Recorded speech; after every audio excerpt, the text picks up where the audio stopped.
ثم لما کانا ہاہنا سوال، یہاں ایک سوال پیدا ہوتا ہے.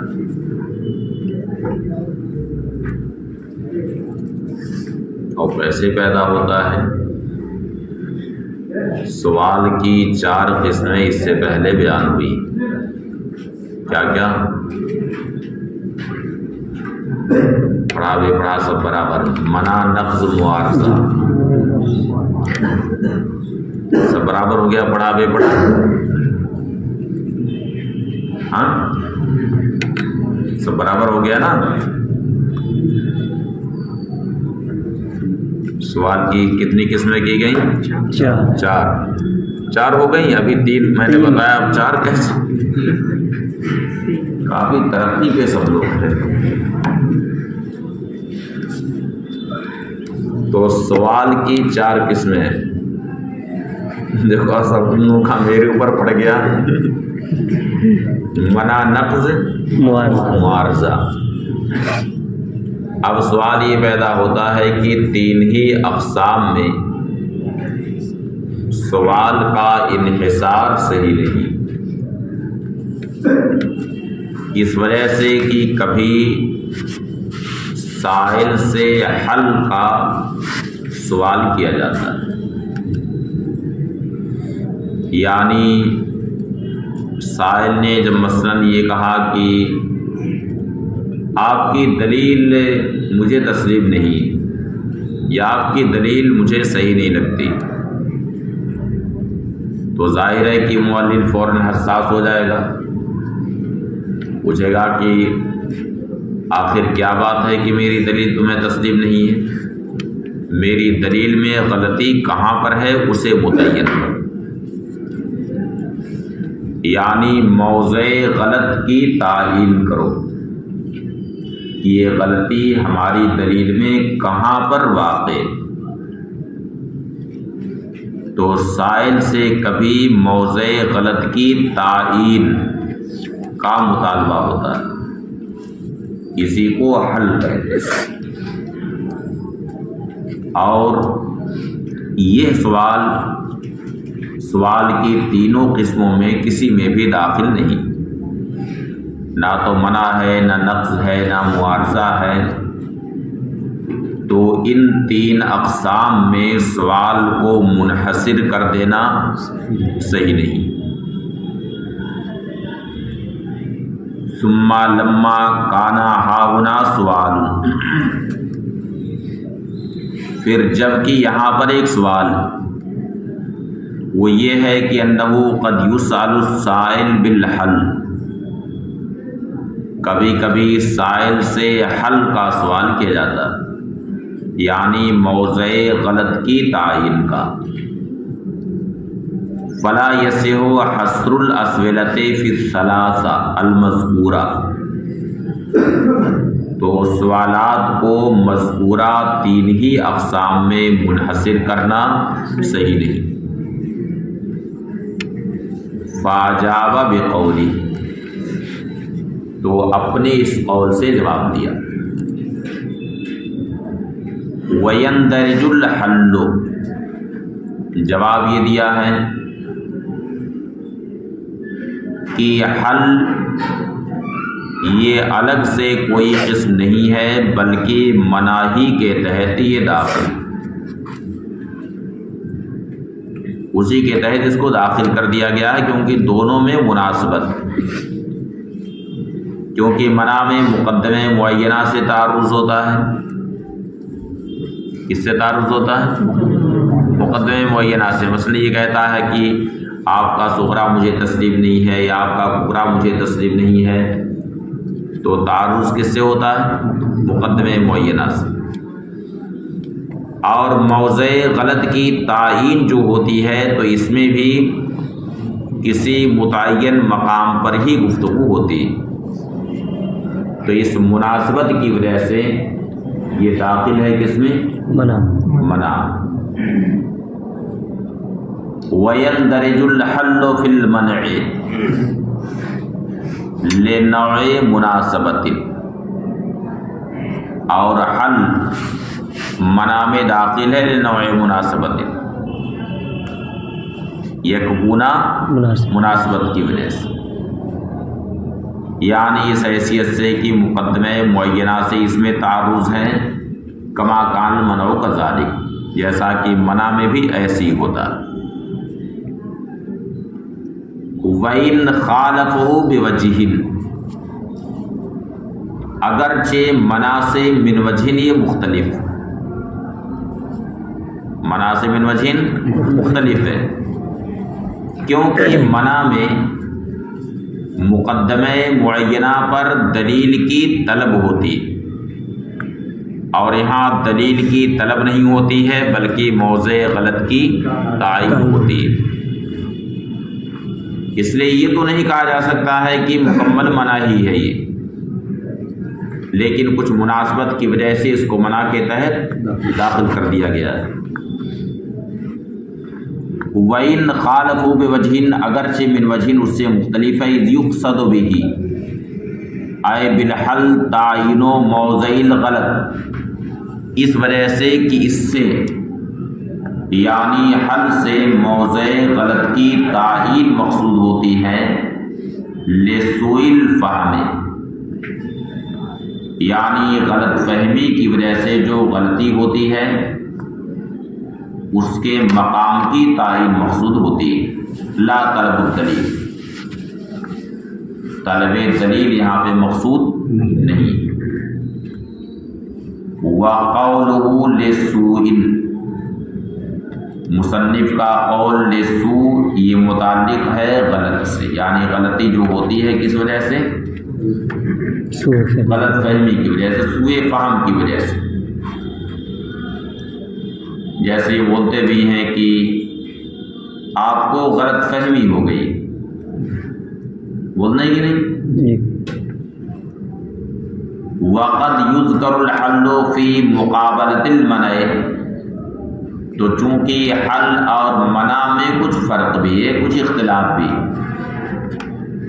کہ منع میں مقدمہ معینہ پر دلیل کی طلب مقصود ہوتی ہے اور یہاں پہ دلیل کی طلب مقصود نہیں، تو اس مخالفت کی وجہ سے کبھی کبھی حل کو منع کے مقابلے میں بھی ذکر کیا جاتا ہے، لیکن چونکہ دونوں میں کچھ مناسبت ہے اس لیے حل کو منع ہی میں داخل کر دیا گیا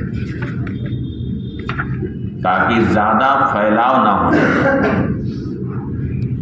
کیونکہ پھیلاؤ جب زیادہ ہوتا ہے تو یاد کرنے میں دشواری ہوتی ہے نا دشواری۔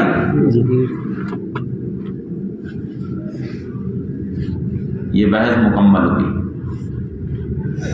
البحث الخامس، من جملۃ معلوم ان السند الصحیح ملزوم لخفاء المقدمہ ومقو للمنع،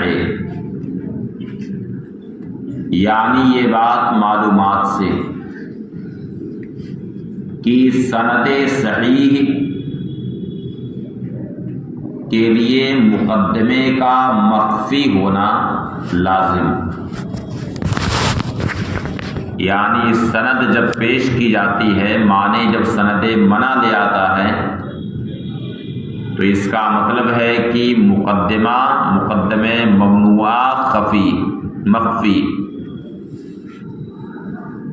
اس خفا کو زائل کرنے کی ضرورت، اور ساتھ ہی ساتھ سند سے منع کو تقویت ملتی، یعنی سند میں دو چیزیں ہوتی،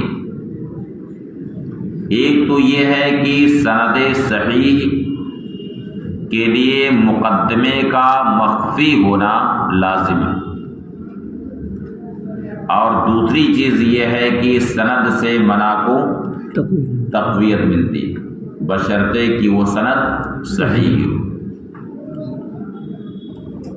من جملۃ المعلوم، یہ بات معلومات سے کہ سند صحیح خفائے مقدمہ کے لیے ملزوم ہے اور منع کے لیے مقوی، یعنی منع کو اس سے تقویت ملتی۔ وَلَوْ كَانَ مَلْزُومِيَتُهُ وَتَقْوِيَتُهُ بِزَعْمِ الْمَعْنِی، اگرچہ خفائے مقدمہ کی ملزومیت اور منع کی تقویت نفس الامر میں نہ ہو بلکہ معنی کے گمان میں، یعنی معنی یہ گمان کرتا ہے کہ سند صحیح خفائے مقدمہ کے لیے ملزوم ہے اور منع کے لیے مقوی ہے، یہ معنی گمان کرتا ہے، ورنہ نفس الامر میں ایسا نہیں۔ جب وہ پیچھے مراقبے میں جا رہا ہے نا، اس کو کہہ دو کہ بعد میں مراقبہ کر لے گا۔ فلا یجوز ان یکون السند الصحیح عامہ مطلقا، تو چونکہ سند سے منع کو تقویت ملتی،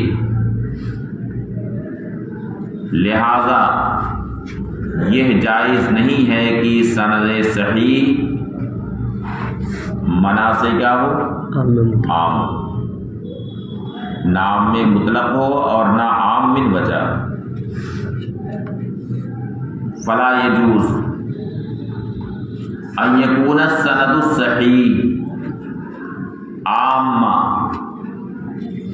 یہاں پہ من المقدمۃ الممنوعہ، حالانکہ ہونا چاہیے من نقیض المقدمۃ الممنوعہ، یہ ہونا چاہیے۔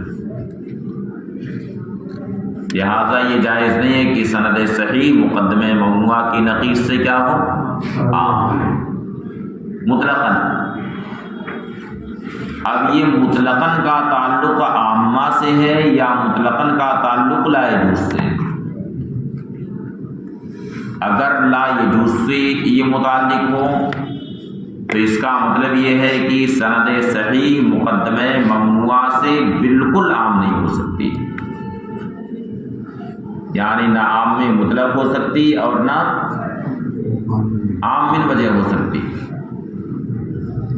اور اگر مطلقاً کا تعلق عامہ سے کیا جائے تو اس کا معنی یہ ہوگا کہ سند، یہ جائز نہیں ہے کہ سند صحیح مقدمہ ممنوعہ کی نقیض سے عام مطلق، تو دونوں احتمال یہاں پر ہے۔ ایک احتمال یہ ہے کہ مطلقاً کا تعلق کس سے ہو، لا یجوز، اور دوسرا احتمال یہ ہے کہ مطلقاً کا تعلق کس سے ہو، عام سے ہو۔ یجوز ان یکون مطلقا متعلقا بقولہ فلا یکون، یہ جائز ہے کہ مطلقاً متعلق ہو مصنف کے قول کس سے، فلا یکون سے۔ فیکون المعنی، تو معنی یہ ہوگا لا یکون عامہ لا مطلقاً ولا من وجہ، یعنی سند صحیح مقدمہ ممنوعہ کی نقیض سے بالکل عام نہیں ہوتی، نہ تو عام میں مطلق اور نہ عام من وجہ۔ وَيَجُوزُ أَن يَكُونَ مُتَعَلِّقًا بِقَوْلِهِ عَامًا، اور یہ بھی جائز ہے کہ متعلق ہو مصنف کے قول عام سے۔ فَيَكُونُ الْمَعْنَى، تو معنی یہ ہوگا کہ لا يَكُونُ عَامًا مُطْلَقًا لا من وجہ، یعنی سند صحیح مقدمہ ممنوعہ کی نقیض سے عام مطلق تو نہیں ہوتی ہے مگر عام من وجہ ہو سکتی ہے۔ تو معنی یہ ہوگا کہ لا یکون عامہ مطلقاً، یعنی سند صحیح مقدمہ ممنوعہ کی نقیض سے عام میں مطلق نہ ہوگی، لا من وجہ، نہ کہ من وجہ، یعنی عام میں مطلق تو نہیں ہو سکتی ہے لیکن عام من وجہ ہو سکتی ہے۔ والظاہر الموافق بالسباق هو الاول، اور ظاہر جو سباق کے موافق ہے، سباق کے مطابق ہے، وہ پہلا والا معنی۔ یعنی مطلقاً یہ متعلق ہے فلا یکون سے، یعنی سند صحیح مقدمہ ممنوع کی نقیض سے بالکل عام نہیں ہو سکتی ہے، مطلق طور سے عام نہیں ہو سکتی ہے، نہ تو عام میں مطلق اور نہ عام من وجہ، اور وہ ظاہر جو سماعت کے موافق ہے وہ پہلا معنی ہے، لأن العام من وجہ لا يكون ملزوما ومقویا من کل وجہ، اس لیے کہ عام من وجہ یہ من کل الوجوہ خفائے مقدمہ کے لیے ملزوم نہ ہوگی، اور اسی طرح سے منع کے لیے من کل الوجوہ مقوی بھی نہ ہوگی، بلکہ صرف ایک صورت میں منع کو تقویت ملے گی، یعنی مادہ اجتماع والی صورت۔ باقی جو عموم خصوص بن وجہ میں دو مادے افتراق کے ہیں، تو ان دو صورتوں میں ان دونوں مادوں میں منع کو تقویت اس سے نہیں ملے گی۔ وَمِنْ هَاهُنَا أي من أجل أن السند ملزوم مقو قالوا، اسی وجہ سے یعنی چونکہ سند خفائے مقدمہ کے لیے ملزوم ہے اور منع کے لیے مقوی ہے، منع کو اس سے تقویت ملتی ہے۔ قالوا، اہل مناظرہ نے کہا، ما من مقدمۃ موجودہ الا والحال انه يمكن منعه مستندا بما ذهب الیہ السوفسطائیہ۔ اہل مناظرہ نے کہا کہ جو بھی مقدمہ کسی بھی حال میں ہو، جو بھی مقدمہ ہو تو اس پر منع وارد کرنا ممکن ہے۔ مقدمہ کسی بھی حال میں ہو، ہر مقدمے پر منع وارد کی جا سکتی ہے، اور اس بات پر انہوں نے استناد کیا سوفسطائیہ کے مذہب سے۔ کس کے مذہب سے؟ سوفسطائیہ کے مذہب سے، جو حقائق الاشیاء کے ثبوت کا انکار کرتے ہیں۔ یعنی استناد یہ ہے کہ سوفسطائیہ حقائق الاشیاء کے ثبوت کا انکار کرتے ہیں، حالانکہ یہ حقائق الاشیاء ثابت ہیں، اور ان کا ثابت ہونا اجل البدیہیات سے، ایک ہے بدیہی ہونا اور ایک اجل البدیہیات سے ہونا۔ تو حقائق الاشیاء کا ثابت ہونا یہ صرف بدیہی نہیں بلکہ اجل البدیہیات سے۔ آدمی اپنے آنکھوں سے دیکھتا ہے، تو جو چیز مشاہدات میں سے ہے، اپنی آنکھوں سے آدمی دیکھ رہا ہے، اس کے باوجود اس کے ثبوت اور وجود کا انکار کر رہا ہے، تو ایسے اجل البدیہیات چیز کا جب ان لوگوں نے انکار کیا اور نفی کر دی، تو اس کا مطلب یہ ہے کہ کوئی بھی مقدمہ ہر مقدمے پر منع وارد کی جا سکتی، کسی کیسا بھی مقدمہ ہو اس مقدمے کا انکار کیا جا سکتا ہے۔ استناد کرتے ہوئے اس سے جو سوفسطائیہ کا مذہب ہے، النافون لثبوت حقائق الاشیاء، جو حقائق الاشیاء کے ثبوت کا انکار کرتے ہیں، لیکن الحکیم المثبت لہا یعدہ مکابرۃ، لیکن وہ حکیم جو حقائق الاشیاء کو ثابت کرتا ہے، وہ حکیم کا مطلب یہاں حکیم جی نہیں ہے جو دوا دیتے ہیں، حکیم سے مراد حکمت والا، لیکن حکیم جو حقائق الاشیاء کو ثابت مانتا ہے، یعدہ وہ اس سند کو مکابرہ تصور کرتا ہے، مکابرہ شمار کرتا ہے، جو سننے کے قابل نہیں۔ اس وجہ سے کہ سوفسطائیہ کا حقائق الاشیاء کا انکار کرنا، یہ انکار بالکل ناقابل التفات، اس قابل ہے ہی نہیں کہ اس کی طرف توجہ دی جائے، کیونکہ یہ تو بالکل مشاہدے کا انکار ہے۔ اب سامنے مائک لگا ہوا اور کوئی کہے کہ نہیں مائک نہیں ہے، مائک موجود نہیں ہے،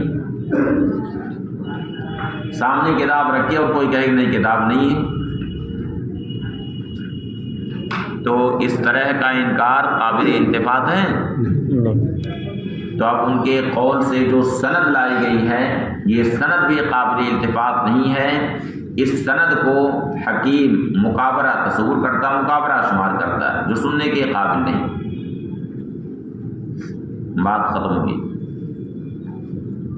اب سند کے لیے کون سے الفاظ ہوتے ہیں، یعنی کس لفظ سے سند پیش کی جاتی، تو زیادہ تر اس کے لیے جو لفظ لایا جاتا ہے وہ لما لا یجوز کا۔ کون سا لفظ؟ لما لا یجوز۔ جیسے مستدل نے دلیل پیش کیا العالم متغیر وکل متغیر حادث، اب اس پر سائل نے کہا کہ لا نسلم ان کل متغیر حادث لما لا یجوز ان یکون بعضہ قدیما، تو یہ لما لا یجوز سے جو پیش کیا ہے یہی ہے سند۔ یا کہا کہ لا نسلم ان کل متغیر حادث، تو لما لا یجوز سے جو پیش کیا جاتا ہے وہی ہے کیا؟ سند۔ تو زیادہ تر لما لا یجوز کا ہی استعمال ہوتا ہے، اور دوسرے نمبر پر لما لا یکون کا،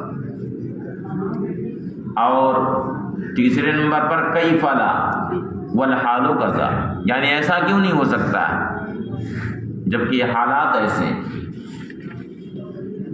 ایسا کیوں نہیں ہو سکتا جبکہ حالات ایسے ہیں، ایسا کیوں نہیں ہو سکتا ہے کہ یہ خامسہ بھی کے سارے طلبہ امتیازی نمبر سے پاس ہوں جبکہ حالات ایسے ہیں سب کی ایک سے ایک ذہین و فتین ہیں۔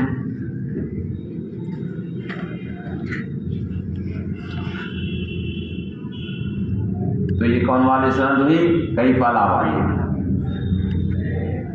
بنا یہ سند ہاں جی۔ وَيُذْكَرُ فِي الْأَكْثَرِ، اور اکثر یعنی اوقات منع میں، اکثر اوقات میں استناد کرتے ہوئے، یعنی منع کے بعد استناد کرتے ہوئے جو ذکر کیا جاتا ہے وہ لما لا یجوز کا، کما یقال جیسے کہ کہا جائے ما ذکرتا ممنون، جو آپ نے ذکر کیا وہ ناقابل تسلیم، لما لا یجوز ان یکون کذا، اور لما لا یکون کما یقال جیسے کہ کہا جائے ھذا ممنون لما لا یکون ان یکون کذا، اور یا کیف لا اور اس کے ساتھ واو حالیہ، یعنی لفظ کیفا لا کو واو حال کے ساتھ ملا دیا جائے، مثلا کہا جائے ذالک غیر مسلم، یہ بات ہمیں تسلیم نہیں ہے، کیفا لا والامر کذا۔ وقد یذکر کلمۃ انما ایذن، اور کبھی کبھی کلمہ انما کو بھی ذکر کیا جاتا ہے لیکن اس کا استعمال کم ہے، جیسے کہ کہا جائے لا نسلم تلک المقدمہ، ہم اس مقدمہ کو تسلیم نہیں کرتے، وہ انما یکون کذا ان لو کانا کذا، ایسا اس وقت ہوگا اگر ایسا، وہوا قلیل، مگر انما کا استعمال کم ہے۔ ولذا قال فی الاکثر، یہی وجہ ہے کہ مصنف نے فی الاکثر کہا، یہ اکثر و بیشتر لما لا یجوز کا استعمال ہوتا ہے، اس کے بعد پھر لما لا یکون، اور تیسرے نمبر پہ کیف لا والحال کذا۔